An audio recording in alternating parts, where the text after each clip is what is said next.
Number 7 and number 8, based sa Genesis chapter 3. Number 7, tactic sa demonyo igsoon sa ato ang kinabuhi nga kailangan nato bantayan, and of course, pinagi sa pulong sa Ginoo tudloan usab kita unsaon pag-overcome niini. Number 7, the devil's advocate. Kanang devil's advocate igsoon, ang pasabot ni ana, anything or anyone or any situation in your life nga gamiton sa kaaway nga mo disobey ka sa Ginoo. Anything, anyone, any situation nga gamiton sa kaaway nga ma-disobey nimo ang Ginoo igsoon, that is a devil's advocate. So let's continue to read Genesis chapter 3, which is our anchor verse all throughout the preaching series. So baba na ta sa 6 to 7, verses 6 to 7. Gamay lang na pag-review. Dito sa Garden of Eden, gitintal ang lalaki ug babae nga ginganlan og Adam ug Eve. Gibawalan sila mukaon sa prutas nga naat sa tunga sa garden. Agid sa tunga, pwede sa gilid, Lord. Imagine kada mata nimo nasa tunga sa garden, mo gi makita nimo. Grabe yung panulay. Pero kani nga time wala nila gyud napansin ang bunga, ang prutas. Wa nila napansin. Dito lang nila napansin sa dihang nanay ni Hunghong sa ilaha. Uy, kitaan nimo ang prutas na asa tunga sa garden. Di ba nice? Di ba lami? Di ba nindot? Katunga pa ni Hunghong sa ilaha. Muras nag-blind. Wa nila nakita. Dito na nila nakita ang bunga, ang kahoy igsoon sa dihang gihunghungan na sila sa panulay o sa panuway. Na naghunghong sa ila. So let's continue to read what happened. No, gikaon nila ang prutas, ni disobey sila. Wa nila nalimtan nila ang sugo sa Ginoo nga ayaw na siyag kaunan, natintal gyud sila. Kay syempre ni ana man ang serpente, niingon ba gyud ang Ginoo, di na amnesia. Bitaw lavi no, lavi. Bitaw honey no, niingon ba gyud ang Ginoo. Ay bitaw po, niingon ba gyud ang Ginoo. Ambot lang nagdamgo ra man siguro ta ato. Di na silang duha nakalimot nga niingon gyud ang Ginoo, di nikaon gyud sila og nakasala sila. So Genesis 3:6 to 7, the woman was convinced. She saw that the tree was beautiful and its fruit looked delicious, and she wanted the wisdom it would give her. So she took some of the fruit and ate it. Then she gave some to her husband who was with her, and he ate it too. Wa man lang ni palag. Dear, mali na dear. Niingon ang Ginoo. Nikaon rasad si Manong. Wag yun ni alma si Manong. Sa dihang gihatag ang bunga, gikuha rasad niya. Diretso rasad ni kaon si Manong. And that moment, their eyes were open, and they suddenly felt shame of their nakedness. So they sewed fig leaves together to cover themselves. Katong wala pa nakasala, ang tao igsuon. Maglakaw day sila nga hubo, waday malis. Karon masig eyelid na lang nimo makita. Grabe gihapon ang malis. Maunay bunga sa disobedience igsoon, maunay bunga sa sala. Tanang maayo, gispoil ni Satanas og gihimo niya nga malicious igsoon. May imagine ninyo kung si Adam, kay si Eve lang ang nikaon, tapos si Adam, wala siya nikaon, naging faction no? No, ang mga lalaki kay immortal, ang mga babae immortal. Mura gi-kick out sa garden. Mo na inahitabo. Pero the history is telling us nga sila yung duha nag-cooperate gyud sila igsoon. So now, sa ato mga Bible stories nga agian karon, this is history. O wala na tay mabuhat sa history. O nga di na to siya pwede i-twist para na ay dili malain. Kay makita na to sa history, kapila gyud gigamit sa kaaway ni Satanas ang mga babae to destroy men and even kings. That's history. That's history. Wala tayo mabuhat ana. But I remind you also with the lives of the prudent, the wise, and the faithful women in the Bible. Nagkataon lang nga sa atong Bible stories si Eve, siya naman po'y babae ato, siya naman po'y nag-exist nga pwede maging devil's advocate. Di man pwede ang mga iro dito, mga lion dito ang maging devil's advocate. Effective man yun nga si Eve ang gamiton sa demonyo. That's history. But be reminded with the faithful women nga gigamit usab sa Ginoo igsoon. So pasabot dili tanan. So I remind you with Esther, Queen Esther, Ruth, if you will read their lives, amazing, no? Mga babae nga grabe yun, amazing kay obedient kay ayo dinha sa Ginoo. Si Mary, the mother of Jesus, saka grabe gani gisimba no. Oh, saka grabe ka amazing. And katong mga babae nga nitabang kay Paul sa iyahang ministry, Phoebe, Priscilla, and of course the first evangelist, the Samaritan woman. Daot kay kinabuhi sa diyang na experience niya ang Messiah igsoon na turn around ang iyahang life. Og first evangelist in the history, babae igsoon. So meaning to say, kailangan kaayo ang mga babae masaturate sa pulong sa Ginoo. Dili sila pwede ibilin lang sa balay. Ang mga lalaki lang ang maminaw sa pulong sa Ginoo, pabantayon lang sila o bata kay grabe na yung influence sa mga babae. So kung masaturate, madominate sa Ginoo ang mga babae, mutabang sila sa mga lalaki nga mugawas ang tinuod nga potential. Nga ang mga lalaki mulambo pagyod, mga igsoon. And even here in the church, daghan diri mga kaigsuonan nato nga mga babae ubay-ubay, nga sila ang una na reach out. And then tungod sa pagka-reach out sa ilahan, nadala ang ilahang mga bana. Gigamit sila sa Ginoo, nga muduol sa Ginoo ang ilahang mga bana igsoon. That's wonderful testimony. But the history, naagi mga panghitabo igsoon, nga naay mga lalaki sa Bible nga nisubay gyud sa ilahang, sa the first Adam. Pinakauna nga lalaki ni subay gyud. For example, in Judges 16:15-17, si Samson. Oh, are you familiar with Samson? Kani si Samson, one of the judges of Israel, brothers and sisters, gi-consecrate ni siya, gimanduan na iyang ginikanan, di na makaanak kay tiguwang na. Unya, murag nahitabo kay Abraham ug Sarah ba, ang nahitabo sa parents ni Samson, sa old age nakaanak sila. Kay nay katuyuan ang Ginoo sa baby. Gimanduan ang ginikanan ni Samson nga kaning bata consecrate. Ug ang consecration sa iya igsoon dili gyud pwede putlan ang iyahang dili liog iyahang putlan. Dili pwede putlan ang iyahang buhok. Okay, pag putlan ang iyang buhok, magluya siya igsoon. And one of the judges of Israel siya, ginagamit siya sa Ginoo nga mo fight sa mga kalaban sa mga Israelites.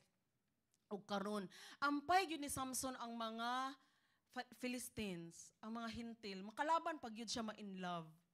Oh, giingnan siya sa iyang parents nga diri lagi pangitag babae sa mga kauri nato, mga Jew, diri pangita nganong moadto mayug ka sa mga hintil, mga kalaban pag yun nato, di gyud siya ana pa siya nga kana siya ako ang gusto kay gwapa siya para sa kuha. Ouch. So GMC diri mo pangita. Diri mo ha. Ano mo pagsaag-saag, joke lang. Murag ingana ba no ang desire sa parents, pero di gyud siya in love gyud siya og mga hintil o sa kaadlaw ni ana. Mga duha kay kaduha ni nga babae nga Philistine nga na love life ni Samson. Ang isa prostitute pa gyud. So ingana no. Oh, dili gyud ano ba no, kaingon ka nga gigamit sa Ginoo in the midst of their imperfection. Sa kaadlaw ni ana na in love gyud siya ni Delilah. O karon si Delilah gisugo sa ruler sa Philistine. Nga hibal-on unsay sikreto ni Samson nga nung kusgan kaayo siya. Gibayaran si Delilah og 1,100 pieces of silver. Oh. Og sige na gyud niya kuliton si Samson unsa gyud ang imong sikreto nga nung kusgan kaayo ka kay naa sila balak ang mga ruler sa Philistine. Nga pag mahibal-an nila dakpon nila si Samson. Katulo niingon si Samson og dili tinuod kay Delilah igsuon og matingala ka. Every time na iingon si Samson, mauni, atik lang niya ba? Wa gyud niya giingon niyang secret. Mauni ako ang secret. Buhaton ni Delilah. O buhaton ni Delilah sa iya, wa man lang siya ka-sense katulo. Oh, di ba dapat magduda na ka? Ngano kadaingon ako sa ko ang secret nga di tinuod ihamang buhaton. Iyang salapiron ang buhok, higtan ko niya. Say balak aning bayhanan ni. Di ba dapat di siya musaba? Kay pag musaba siya ibuhaton sa iya ha? Oh, and verse 15 to 17. Then Delilah pouted, "How can you tell me I love you to ara? When you don't share your secrets with me, love man ka ko nimo. Ngano man nga dili ka mosultig tinuod. Ngano di man ka motuman? Love man ka ako nimo, murag sounds family, no? Sounds familiar. Then Delilah pouted, "How can you tell me I love you?" Agoy, ang weakness ni Samson. "When you don't share your secrets with me. You've made fun of me 3 times now and you still haven't told me what makes you so strong." She tormented him with her nagging day after day until he was sick to death of it. Finally, Samson shared his secret with her to ara. Ang weakness sa mga lalaki. Pagsigig buybuyan, pagsigig istoryan mo give up. Sige na, paroy samok. Muna na itabok kay Samson. Nakapoy na siya kay sigig. Paningka si Delilah. Unsa man mong secret? Unsa mangyod? Oh, sige nagsaputon. Imagine na ng asawa. Nga sige saputon kada adlaw kay di ka mosulti sa imong secret. Agoy. Sumusulti na lang yung ka sa imong secret. Og niingon nagi siya, "My hair has never been cut," he confessed. "For I was dedicated to God as a Nazirite from birth. If my head were shaved, my strength would leave me and I would become as weak as anyone else." Og dito igsuon. Gipatulog niya si Samson og sa diyang natulog gipaputol ang buhok. Og gitawag ang mga rulers sa Philistine, gidakop si Samson. Pagmata niya, luya na siya. Gidakop siya og gitanggalan siya og mata igsuon. So sad no. May na lang in the end nakabawi si Samson. May na lang na-restore si Samson og na-reconcile siya sa Ginoo. Ang ending sa iyang life, ang Ginoo gihapon ang nigamit sa iya. Palakpakan na to, no? Oh, masiingon ana kasaklap ang nahitabo. Ang ending sa kinabuhi, ang Ginoo ra gihapon ang nigamit sa iya. And amazing brothers and sisters, daghag mga lalaki, men and kings sa Old Testament nagfail gyud sila, but naay superhero nga niabot, the last Adam. In Romans 5:18 to 19, yes, Adam's one sin brings condemnation for everyone. But Christ, the last Adam, but Christ, one act of righteousness brings a right relationship with God and new life for everyone. Because one person disobeyed God, many became sinners. But because one other person obeyed God, many will be made righteous. Lakpakan na to ang Ginoo. Woo! Niabot ang superhero. Grabing failure sa past. May impyernohay dapat tungod sa disobedience. Pero niabot si Jesus. The last Adam. Gikonquer niya ang tanan.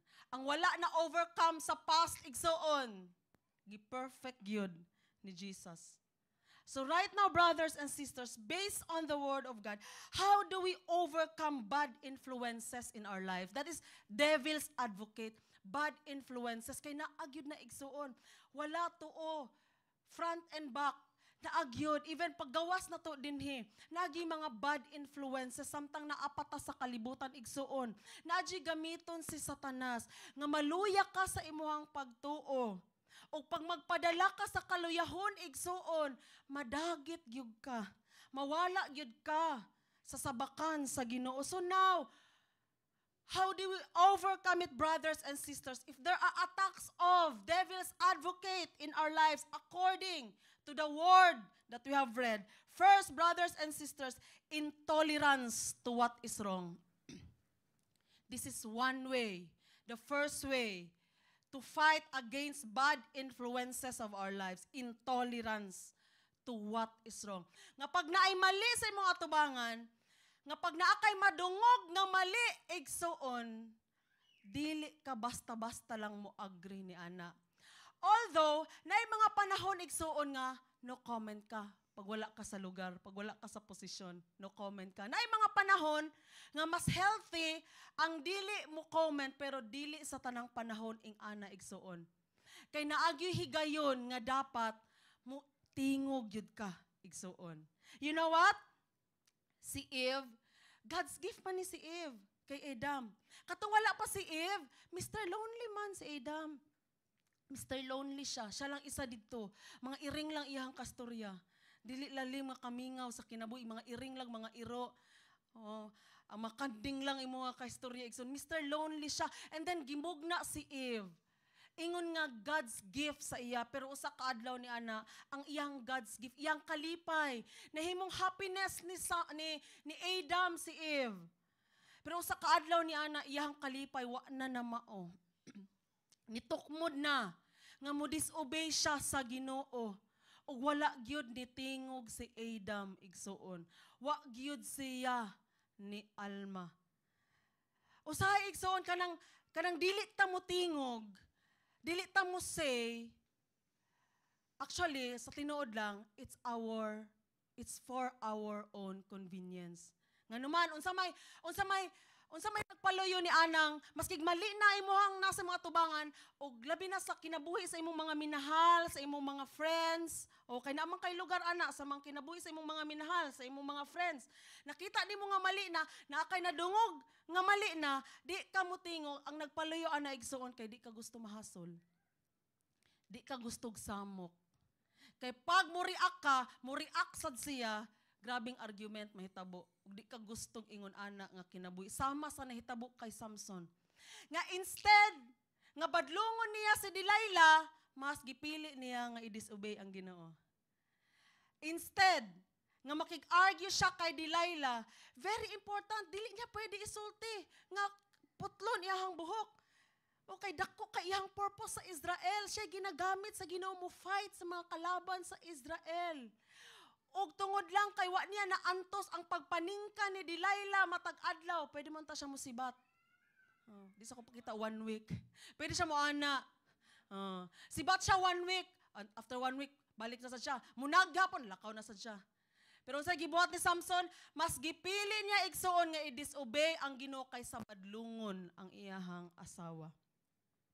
Kanang di ta mamadlong igsuon, maski dapat na badlongon, it's for our own convenience. Kay di ta gusto mahasol. O dili ta gusto na ay malain sa atoa. O nang di ta mamadlong. But, at the expense nga ma-destroy ang kinabuhi sa imong mga loved ones. Ma-destroy ang kinabuhi sa imong mga friends. True love, brothers and sisters, will save the soul of our loved ones. Will save the soul of our friends. Mubarog jud ka igsuon. Kailangan naagitay backbone, naagitay buto igsuon nga mubarog unsay tama og musulti unsay tama. If we love our partners, matag adlaw na lang magsigig istorya, no, magsigig istorya og mga dili mao about sa ubang tao. Magstorya og mga negative, even mga pulong nga walay faith. Oh, katag adlaw magsiingon sa mga kahadlok aning away kining uyun akay mo sipot. Besh, hanin akay mo sipot aning away kining. Ako siya nakulbaan aning mga ginabuhat sa simbahan ay. Kay grabe ra kaayo ka daring. Di ba kag citywide revival? Wala sila nangurog ana. Badlo nga imong partner, have faith. Declare good things. Ang imong ingon instead nga mabalaka kag ingon ana waktay mabuhat ana. Magsigig ingon ana nabay mo sipot mga kalag pag magsigig kag padayog ingon ana. Ang imong i-declare thousands of souls maadto didto. Oh, mapuno ang Almendros Gym. Oh, ma-raise na to ang 150,000 by faith. Kulang pa man. So ayaw pangurog, ayaw kahadlok, ayaw sige declare upang pahadlok. Ayaw sige declare og kanang mga worries. Importante kay na igsuon. O nga imong kauban, mukurap sa imuhang mind ba? Dili faith gani ang ginasulti. Dili gani maayong butang iyang ginasulti. Ayaw i-tolerate nga magsige lang kag paminaw anak. Kailangan nimo ingnon igsuon. Uy, wala gyud ka na mao ba? Uy, murag di na gyud ka Christian ba? Wala kay natun-an sa pulong sa Ginoo? Dili man na faith ang imuhang mga ginaingon, di na counterfeiting man na. Oh, si Satanas may miingon nga, huy, hadlok kayo, basigway mo adto dito. Voice man na sa enemy igsoon. Himuntang inferior, para dili ta mo dasdas para sa Ginoo. Igsuon isa ang voice nga gikan sa Ginoo igsuon. Mo increase na sa imong faith. Oh, magpahimo na sa imong daring for the Lord. And you will do everything that you can for the Lord. Pero ganing mga pulong nga mahipahimo sa imong nga talawan igsuon, dili na pulong sa Ginoo. So you will overcome bad influences in our lives. You will overcome it, brothers and sisters. Pag naakay mali nga nadungog, naakay mali nga nakita, mutingog yun ka. Pag kailangan ka mutingog. And the next is standing firm on the ground of righteousness. This is a way of overcoming bad influences in our lives. We will stand on the ground of righteousness. Magkinaunsa man igsuon, unsay tama atubangan sa Ginoo maogyoy pilion nimo igsoon. It's hard, I know. I know it's so hard. It's so hard to stand on what is right. Kaya na-experience sa da ni Jesus igsoon. I've told you, I mentioned last time, na even Pontius Pilate, naglisod siya pangita, naglisod siya identify, unsay sala ni Jesus nganong i-crucify si Jesus. Roman governor, igsoon, si Pontius Pilate, Roman governor, hawod kay na mo identify og salaod sa mga tao, pwede ganina magbutang-butang og salaod sa mga tao, masiwa na exist. Kay ruler, igsoon, political leader. Pero si Jesus naglisod jud siya identify. Unsay sala ni Jesus nganong i-crucify. To the point nga nang hunaw gud si Pontius Pilate. Nakapanghunaw gud siya. So pasabot, i-crucify si Jesus nga inosente si Jesus. And the weapon of Jesus Christ to overcome wickedness in the world, brothers and sisters, is righteousness. It's His weapon, righteousness. And every time we are confronted, brothers and sisters, with wickedness, kay tintalon man kita. Tintalon man kita nga mo compromise igsoon. Every time we are confronted, we will use our free will to do what is right before the Lord. Kaya ni atong flesh igsoon, kailangan ni ma-train nga dili mukubit og mga daotang butang sa ato ang kinabuhi. Dili mukubit, mubuhat o mga butang nga dili matarong atubangan sa Ginoo. So kailangan ni i-train ang ato ang flesh. Kung naay mga time igsoon nga napalya ka, napalpak ka, kailangan ka mo bawi. Because every now and then, i-test gyud kay. Allow gyud sa Ginoo igsoon nga i-test ka until such time nga mas dali na lang buhaton sa imuha ang tama kaysa mo pili unsay mali. Kailangan mo abot ta ni ana nga growing, brothers and sisters. Nga mas mag-struggle ta mo buhat og mali, ug mas dali sa ato pilion unsay matarong ug unsay tama tubangan sa Ginoo. Pag moabot ta ana nga growing sa ato ang Christian life, lisod na kay piugon. Piugon ni Satanas igsoon. Apil imo mga kalaban, mga nag-persecute sa imo ha. Pwede ka butang-butangan og storya. Pwede ka islander, mga butang nga wa nimo gibuhat. Mao nalay mabuhat nila igsoon.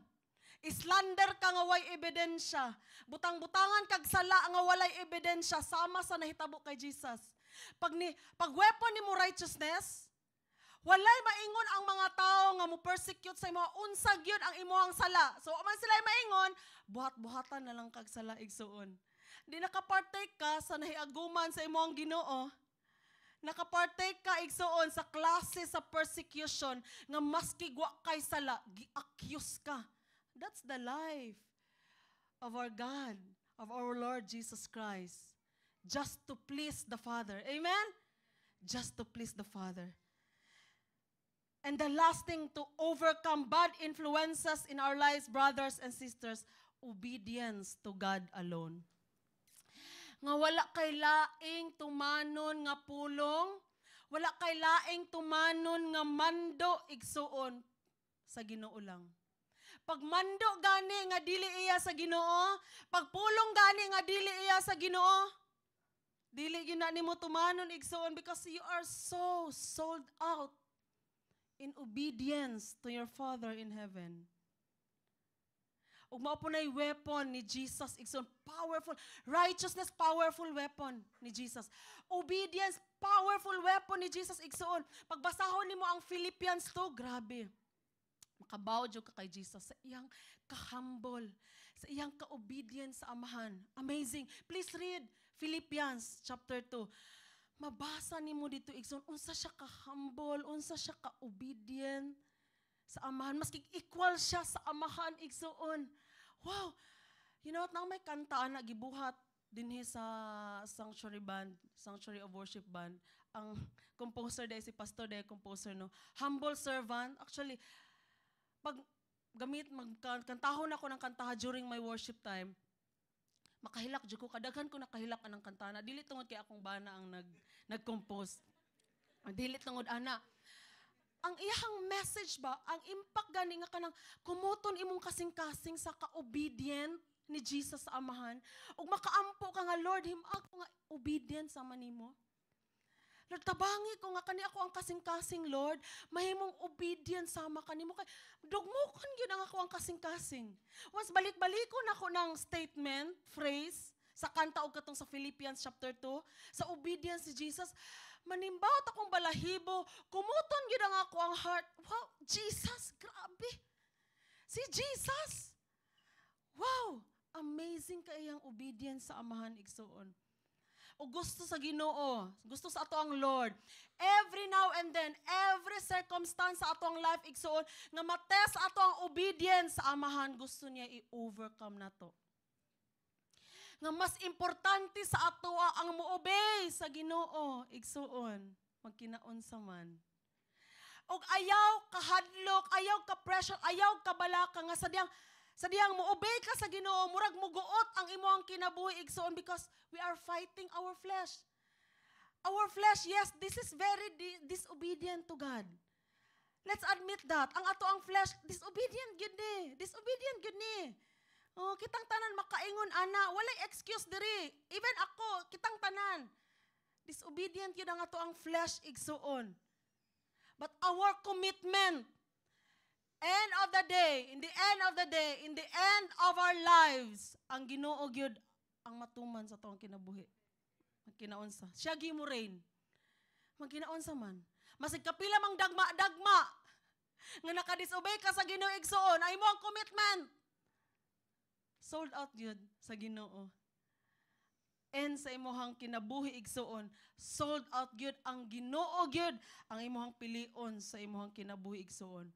So if that is our character, if that is our principle, intolerance to what is wrong, standing firm on the ground of righteousness, and we are obedient to God alone, sama sa giingon ni Apostle Peter, that we must obey God rather than men, masking pagbunal-bunalan ta, ang Ginoo gyud ato ang i-obey, maglisod yung sulod ang demonyo sa ato ang kinabuhi igsuon. Maglisod yung kawat ang demonyo sa ato ang kalag. Maglisod yun ang demonyo. Kay dili niya makontrol ato ang choice ba? Nga masigiun sa ganita niya og tamparos? Masigiun sa ganita niya og bagyo? Masigiun sa patong na experience sa ato ang life? Ang ending, kay ang Ginoo ang ato ang pilion? Do you think dili manggigil ang demonyo ana sa imo nga di gyud niya kaya i-control ang imong free will? Igsuon?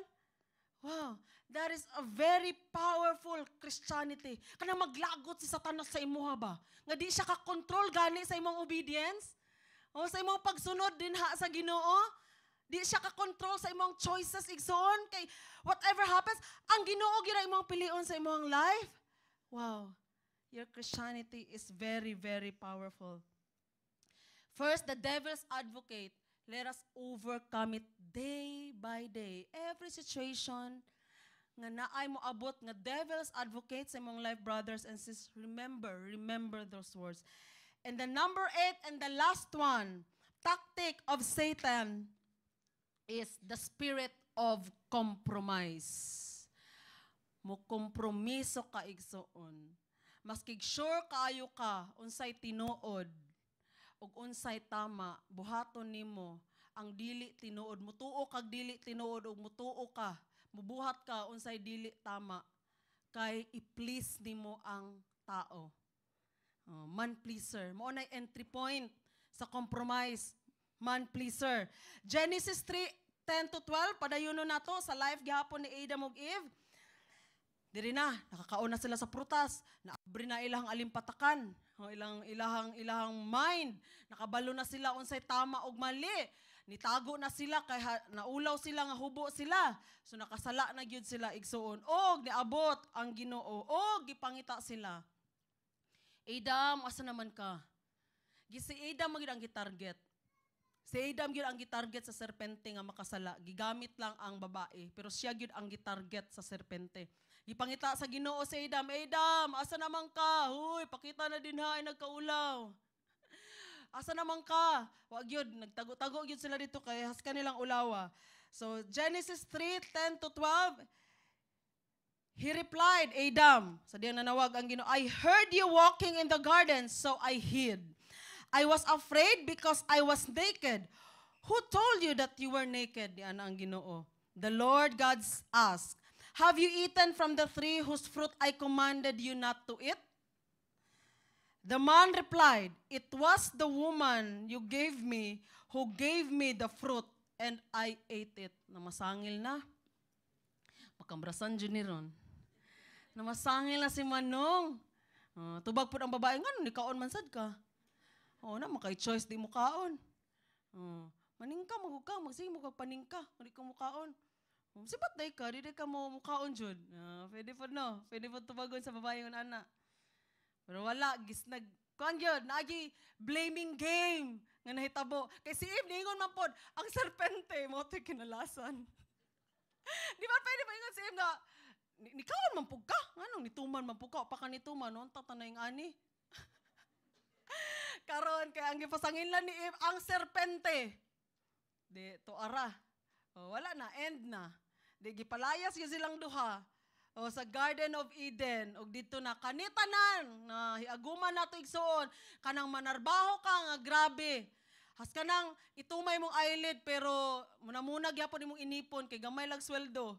Katanan ka ng kalisod, kay ngon ana, kaning muugmad yung ka, kaning mga nakay din he, karong bulana nga sakit kaayo. Nanaday ko ron, painless. Tag 40,000 daw, sa may buhaton anak, mga anak nga walay sakit, nga di makakaanak pag dili sakit. Gidescribe ko na sa Bible nga sama daw sa tribulation, ng anak, grabe. Ang mga anak, murag susama sa, ang tribulation daw kay susama daw sa babae nga nanganak. Tinuod yun, tribulation naman siguro ni, mabalik naman siguro ang Ginoo. Tabang! Anak yun. Grabe, sa una, diliunta na siya sakit, pero tungod sa disobedience sa tao, igso, nahimong sakit ang tanan, nahimong lisod ang tanan. Ug naay ni subay igsoon, isa na din ha si King Ahab. Sa 1 Kings 21, kani si King Ahab, no, leader sa Israel. O grabe gyud kadaotan, nagpabadlong gyud atubangan sa Ginoo, og isa sa grabe gyud bugat niyang sala igsoon kay nakigminyi og hintil nga perti kadaotan si Jezebel.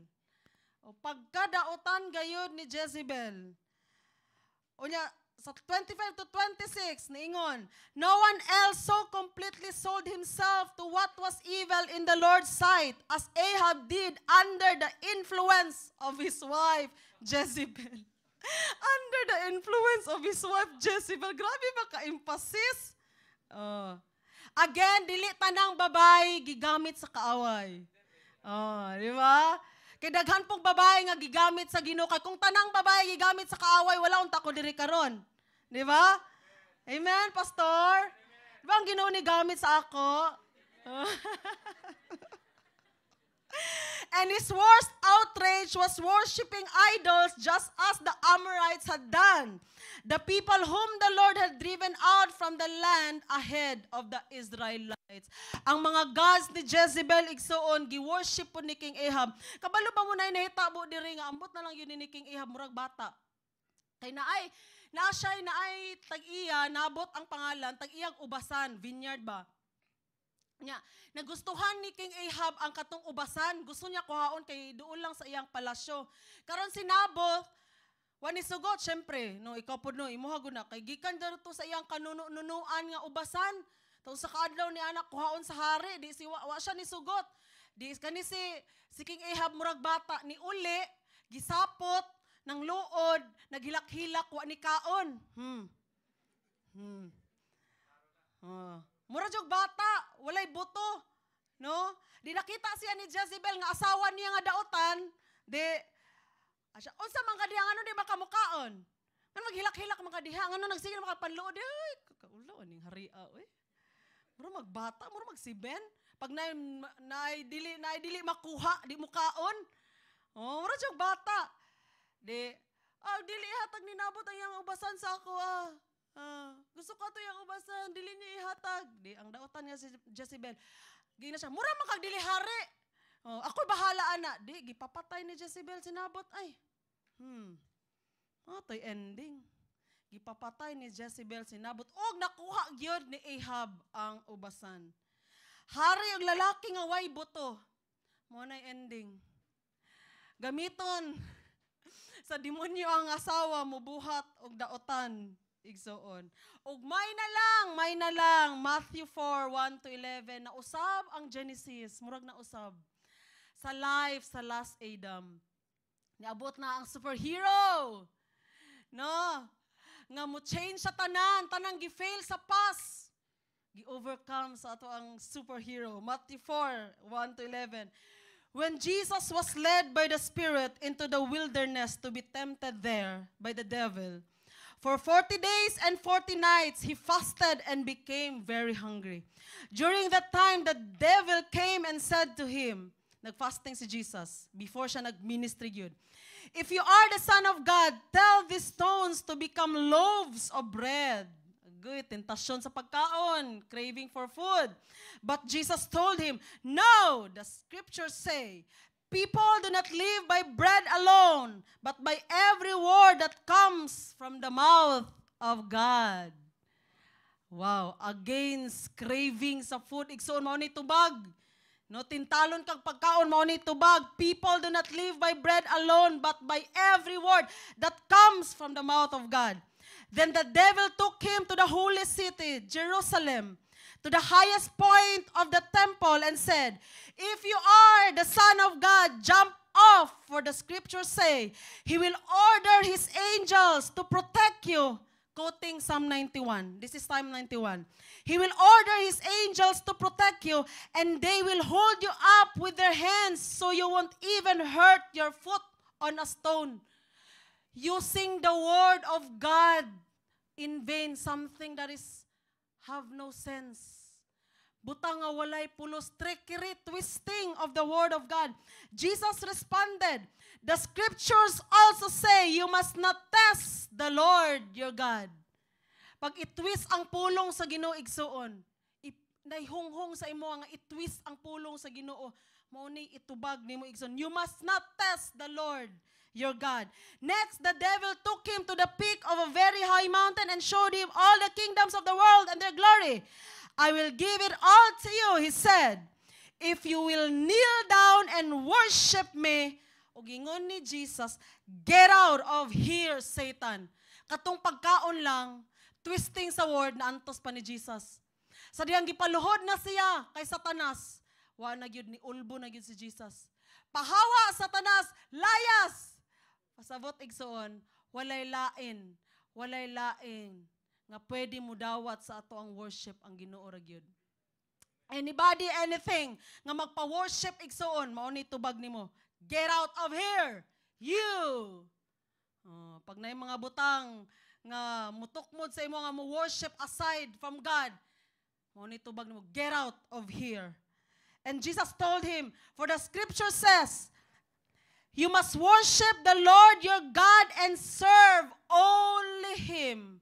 Aside sa pagpalayas, kailangan ng ingnon nimo sa kamatuoran that you must worship the Lord your God and serve only Him. Then, the devil went away and angels came and took care of Jesus. That's the end of the devil. When Jesus confronted him nga ang Ginoo lang ang dapat i-worship, sibat na ang demonyo. Strong kaayo. Wow, grabe ka strong ang disposition igsoon ni Kristo. The last Adam nga nag-erase sa tanang failures sa past. Nakita nimo nabalik yun ang Genesis. Ang Genesis chapter 3. O gipatunayan yun ni Jesus igsoon nga ang Ginoo gamhanan sa tanang butang. O nakita po nato diri igsoon nga si Jesus walay partner. Walay partner. Sa'yo pasabot ana? Ha? Nag-inusara. Oh. So naday time dapat sa imong life igsoon nga mag-inusara ka, no? Nga mag-inusara ka, mag-ampo ka, mag-inusara, mag-worship kang mag-inusara. So mag-communion ka, maski na kay partner. Actually, giingon man na sa Biblia, nga nagi time ang tanang butang ba? No, especially sa mga mag-asawa. O nga time nga mag-ampo ka, o then pag human mo ampo, makig-uli na pod ka sa imong asawa. Nagi time nga para lang gyud sa Ginoo. Wa naman tay mabuhat anak kung naa kay partner. We are not encouraging through the life of Jesus Christ nga di ka magminyo. Pero mao lang ginahitabo, no? Isa sa naa kay Jesus nga wala sa mga nag-fail nga mga lalaki sa past kay wa siya kauban. Ang mga apostles lang iya mga kauban. So katong mga eunuch din mga celibate. So powerful yun kaya atong pagpangalagad sa Ginoo, no? Walay mga bara-bara, no? Walay mga sangit-sangit. Pero kung minyo ka, powerful imong pagpangalagad sa Ginoo, ay grabe. Grabe na obedience na sa Ginoo, no? No, grabe na ba? Na kay anak, pero naka-serve gihapon ka sa Ginoo banat-banat. No, na kay pamilya nga gibuhi, pero naka-serve gihapon ka sa Ginoo. Wow, grabing gahom. Gibubo sa Ginoo sa imuha igsoon. So how do we overcome the spirit of compromise? Brothers and sisters, kay si Adam nag-compromise. No, si King Ahab nag-compromise. Ang last Adam lang gyud igsoon ang wala nag-compromise. First, as we read in the Word of God, this is the way. First, value the Word of God more than your physical needs. Value the Word of God more than your physical needs. Lami magid ang pagkaon igsoon. Wala may moingon diri nga walay lami mukaon. Lami jud kay mukaon ba? Lisod na ganita, no? Oh, kay mo buylo lang ta sa kaadlaw pagkaugma mo bagting dayong timbangan. Mo increase da yun ang timbangan. Sa mga healthy, pag makita og ka ng mga bata pa, pag makita nagsinaw-sinaw nga humba, biya oy. Magtulo dayon ang laway ba asa na tong naghumba gahapon. Oh, napay salin. Nay nag-birthday gahapon, nay naghumba daw. Oh, napasa to salin, mga yun na to pastor, no? Oh, sinaw-sinaw ba magtubod gid mo ang laway ba? Pero para sa mga nag-maintenance nagluzartan, pag makakitag humba, ang maisip kay November 1. Delikado. Baliktad mo ang birthday. No? So lahi. Kung ano ilang maglaway-laway sila magtubod, chapsoy. Or lawoy, may nana. Lami mangyod. Pero naagi time sa ato ang life igsoon nga kailangan pug-on nato ato ang sarili sa pagkaon, sa craving, sa pagkaon.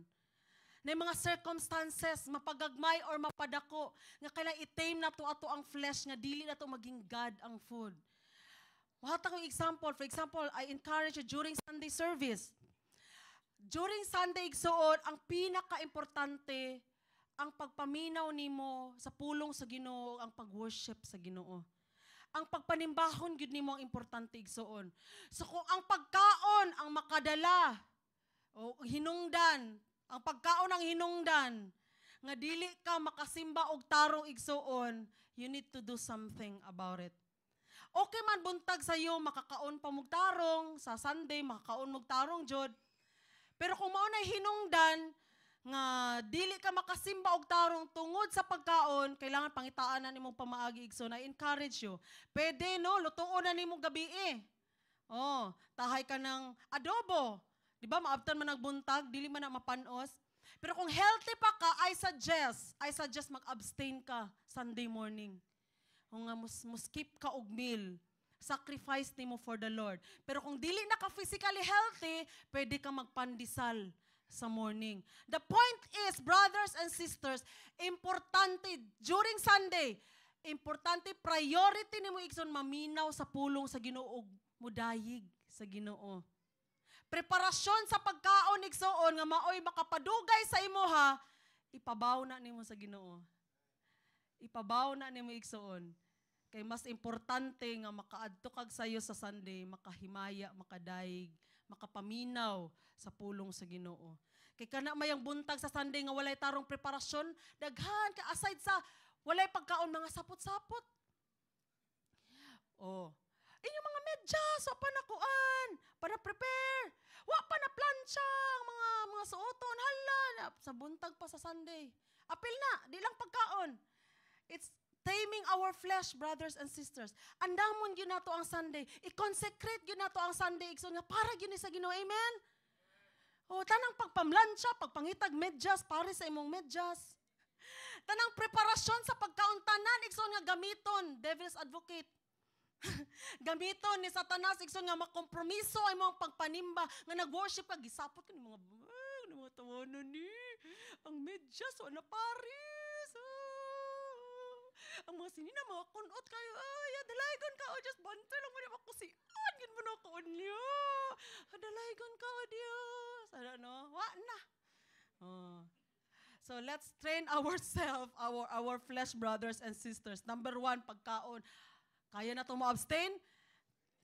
Kaya na to ipreparahan yun og tarong igsoon nga di na mo sagabal sa ato Isa igsoon sa training yun sa Ginoo is the prayer and fasting.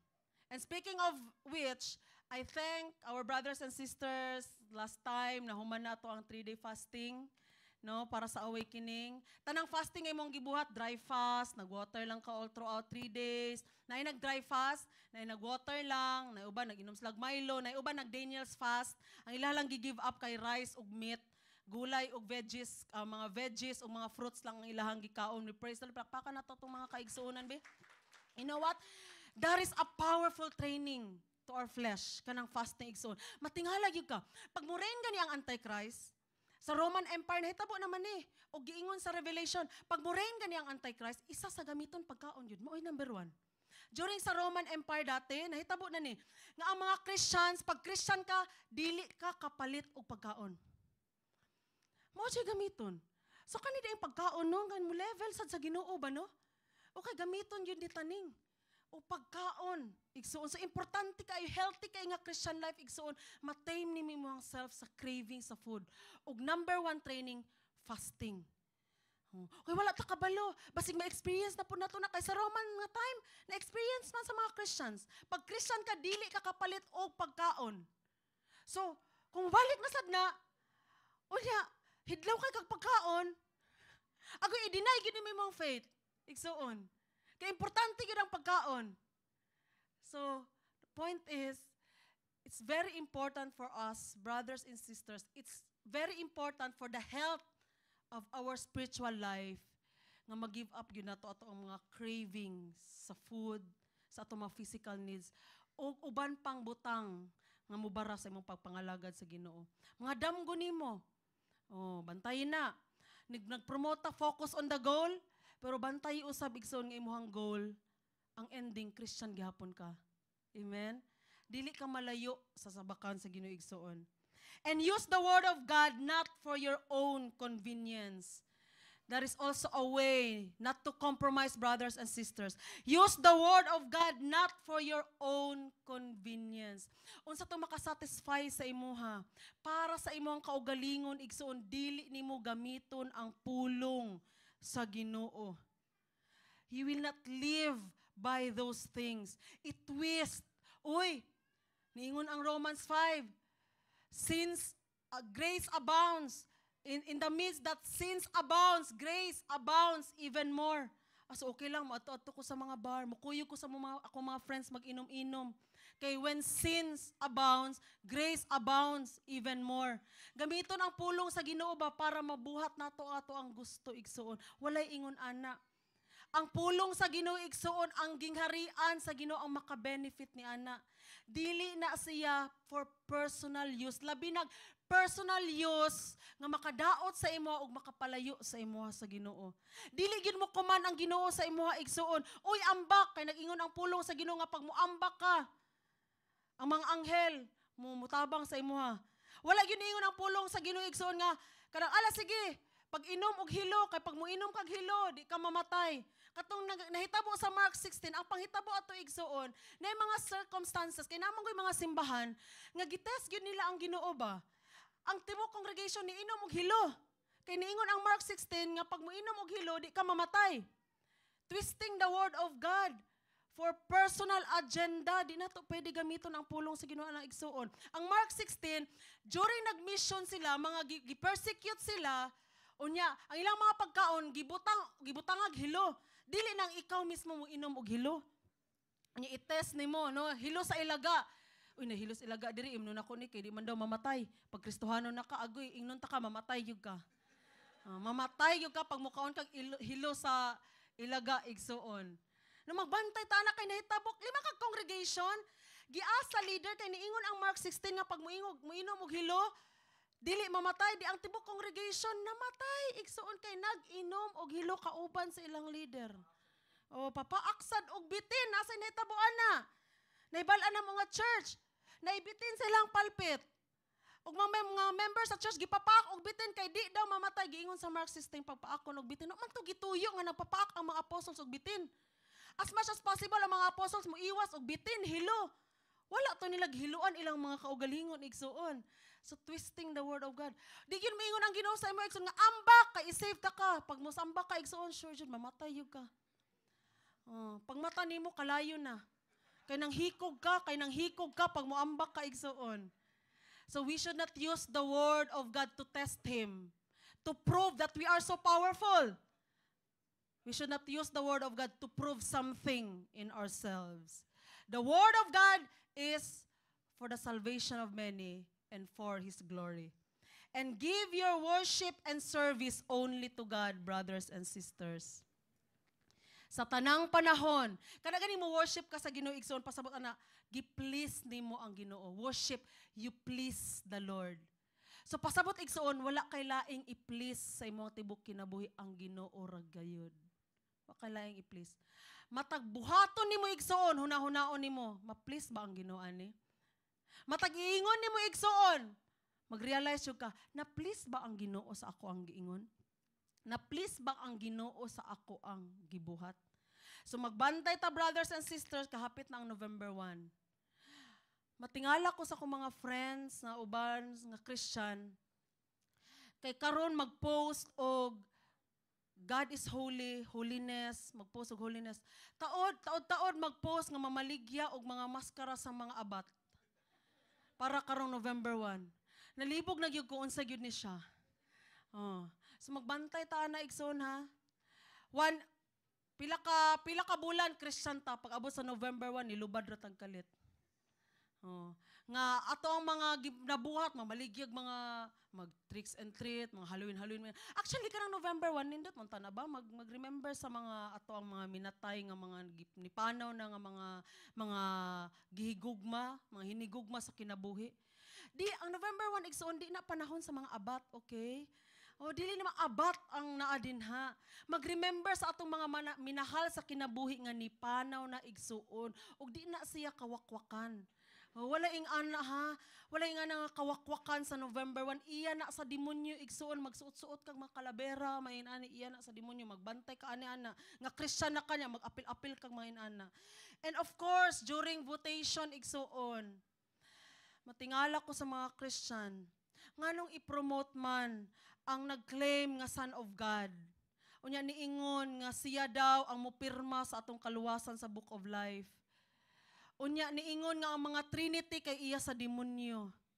Unya siya ang owner sa universe. Ngano man nga i-promote man ang kandidatura ni ana nga tao, kinsa man ato ang gina-please? So GMC, we are not block voting. Di mi magbuot kinsa inyo ang iboto. Pero mo comment kin mo igsuon. Unsay nahitabo sa imuha kung imuhang iboto ang ni-claim nga Son of God. Nga niingon nga ang crucifixion ni Jesus Christ kay failure. Nga siya ang mupirma sa Book of Life, atubang daw ta sa iyaha during Judgment Day. Asa naman siya ron? Hindi na katubang sa iyaha. Napriso naman siya. Nag-atubang po siya daghang kaso. So nagtalikod na siya, di na nato siya maatubang. So brothers and sisters, during pagboto-boto, please, let's function, no? Let our spiritual mind function. Spiritual side, let it function, not just political side of our mind. We are Christians. We should not compromise just to please somebody. Nga ato ang gina-idolize, igsuon. We should stand on the right thing. Do you think mubotog ingon ana nga tao, malipay ang Ginoo sa imo, ha? Botohan na nimo siya? Himon nimo siyang leader sa inyong bansa? Do you think gi-worship nimo ang Ginoo ana? No! It's an abomination. Your vote is an abomination before the Lord. We worship God alone and serve Him alone and please Him alone. Amen? Brothers and sisters, let's defeat bad influences, compromises in our lives. Very, very strong. Gamiton sa demonyo nga mapalayo ta sa sabakan sa Ginoo. So word to remember, righteousness before God, obedience to Him, and submission to His word are powerful weapons against the enemy's tactics of bad influences and compromises. Deceptions are ineffective in our lives when we are completely surrendered to God and to His word. Amen?